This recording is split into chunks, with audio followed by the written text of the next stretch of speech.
Assalamualaikum, selamat pagi semua murid. Hari ini kita teruskan pembelajaran kita.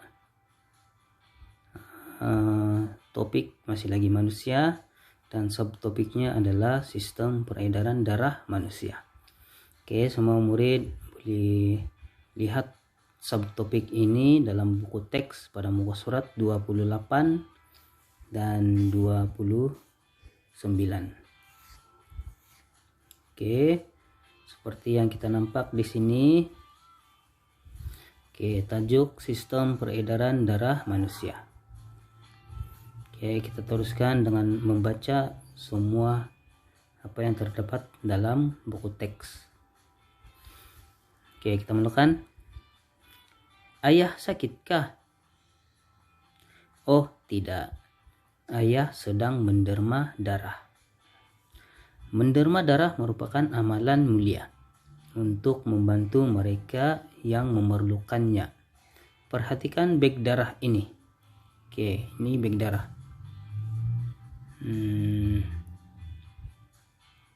Ini beg darah. Oke, sistem peredaran darah memainkan peranan yang penting di dalam tubuh kita. Sistem ini, sistem peredaran darah mengangkut oksigen, nutrien, air, dan bahan kumuh seperti karbon dioksida. Oke, ini fungsi sistem peredaran darah.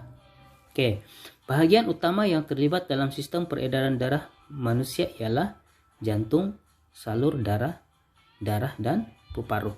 Oke, ini bahagian utama. Bagian utama yang terlibat dalam sistem peredaran darah manusia, yaitu jantung, salur darah, dan juga paru-paru. Ini ialah bahagian utama yang terlibat dalam sistem peredaran darah manusia. Mari kita lihat fungsi bahagian utama yang terlibat dalam sistem peredaran darah. Oke, ini ialah fungsi bahagian utama yang terlibat dalam sistem peredaran darah. Oke, yang pertama ialah ini, jantung. Jantung ialah organ yang mengepam darah ke paru-paru dan ke seluruh bahagian tubuh. Jantung ini dia pam darah ke paru-paru dan juga ke seluruh bahagian tubuh. Setiap kali jantung kita berdegup, setiap kali berdegup, dup itu kan, darah akan dipam masuk ke jantung dan dipam keluar dari jantung. Jantung mempunyai dua bahagian. Jantung ada dua bahagian. Bahagian kiri mengepam darah yang mengandungi lebih oksigen ke seluruh tubuh. Bahagian sebelah kiri. Ini bahagian kiri mengepam darah yang mengandungi lebih oksigen ke seluruh tubuh. Manakala bahagian kanan pula mengepam darah yang mengandungi lebih karbon dioksida ke paru-paru. Bahagian kiri pam darah yang mengandungi lebih oksigen ke seluruh tubuh. Bahagian kanan pula mengepam darah yang mengandungi lebih karbon dioksida ke paru-paru. Nota guru. Darah yang mengandungi lebih oksigen diwarnakan dengan warna merah. Darah yang mengandungi lebih karbon dioksida diwarnakan dengan warna biru. Itu nota. Boleh lihat di sini. Darah mengandungi lebih oksigen warna merah. Ini warna merah, lebih oksigen. Yang ini warna biru, lebih karbon dioksida.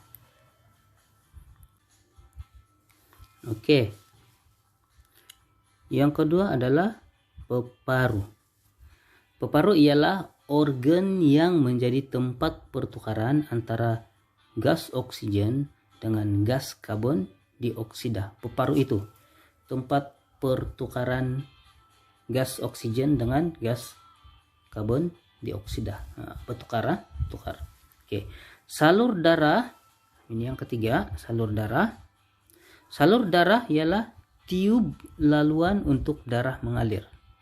Ini dia macam hose. Kalau hose dia guna untuk alirkan air, kalau tiub salur darah ini ialah tiub untuk mengalirkan darah, untuk aliran darah. Oke. Salur darah mengangkut darah ke seluruh bahagian tubuh.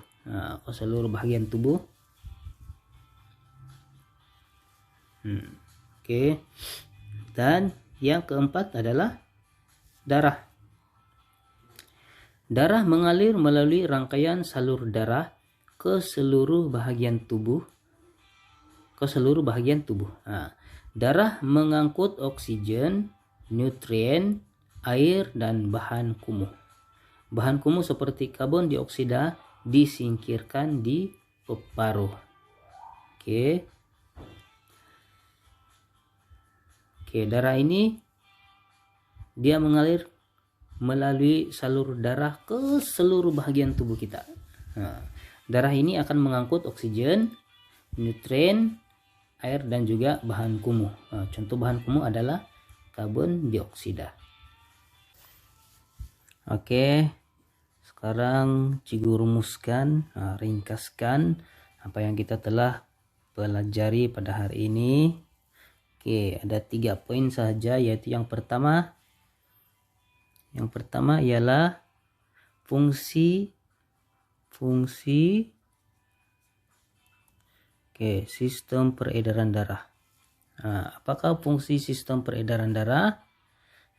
Sistem ini mengangkut oksigen, nutrien, air, dan bahan kumuh seperti karbon dioksida. Itu fungsi sistem peredaran darah.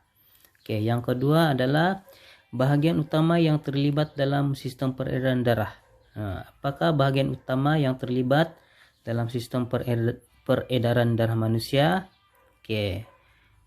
Jantung, salur darah, dan peparuh. Itu ada 4 bahagian utama yang terlibat dalam sistem peredaran darah manusia.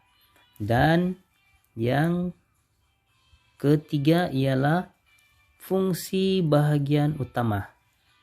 Fungsi bahagian utama. Jantung berfungsi. Fungsi jantung ialah organ yang mengepam darah ke peparuh dan ke seluruh bahagian tubuh. Itu jantung.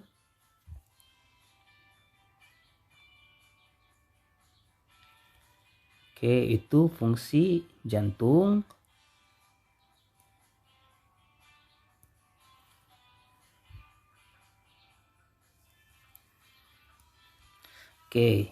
Yang kedua peparuh, yaitu organ yang menjadi tempat pertukaran antara gas oksigen dengan gas karbon dioksida. Yang ketiga salur darah, yaitu tiub laluan untuk darah mengalir. Salur darah ini mengangkut darah ke seluruh bahagian tubuh. Dan bahagian utama yang terakhir ialah darah yang berfungsi untuk mengalir melalui rangkaian salur darah ke seluruh bahagian tubuh dan mengangkut oksigen, nutrien, air, dan juga bahan kumuh. Itu fungsi 4 bahagian utama yang terlibat dalam sistem peredaran darah manusia. Dan tugas untuk semua murid ialah yang ini. Buat dalam satu jadwal. Nanti Cikgu akan berikan jadwal tersebut. Kamu jelaskan fungsi jantung, salur darah, dan peparuh dalam sistem peredaran darah manusia. Cikgu harap semua paham apa yang kita bincang pada hari ini, dan jangan lupa siapkan tugasan yang akan Cikgu berikan. Sekian saja untuk hari ini. Assalamualaikum. Terima kasih semua.